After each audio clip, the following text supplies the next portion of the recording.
Here's where we left off from the last video with our imported file.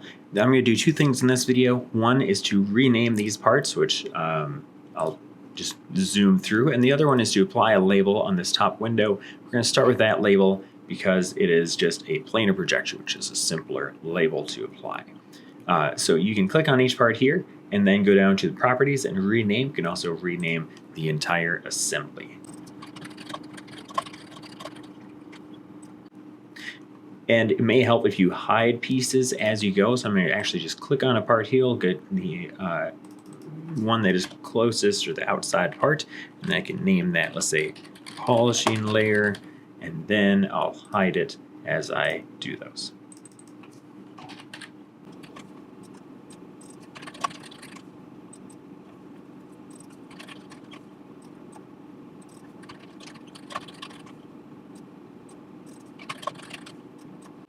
Now with this lid window, I'm going to double click on that and change material to glass solid, and then change the color to be exactly white, so there's no color put into it, no black, white, or cyan, magenta, yellow.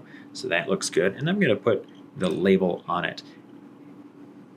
This was specified by the designers. We're just going to drag this image onto the part where it's going to go, and then we click on Add Label. It's kind of the quickest way to get it approximately where you want it to be. For this position, size, and mapping, I'm going to change it to scene units, and it'll let me give it dimensions as far as where it's going to go. This width is too wide right now. It doesn't fit on there. I'm going to kind of guess at how big it should be. And then if I go down to the angle, this -90, I know the front of the cup is going to be this way, so I'm going to change this to -90. Now it's facing me. Axis tilt. So this is a rounded surface. It just kind of put it wherever it's normal to where I dropped it, which is close. I want it to be normal to the world. Y is up and down on the screen, so I'm going to leave that exactly where it is, and then come down to Z and center there. So now Z is centered back in front on the cup, and then X is left and right, and then Y is up and down, and it shouldn't be centered up and down. It's actually on that surface. And I'm going to click check mark, so I'm done positioning. And if I look at the bottom of this, it's kind of dark. So let's go to lighting, uncheck self shadows. Now I can see the bottom of it better.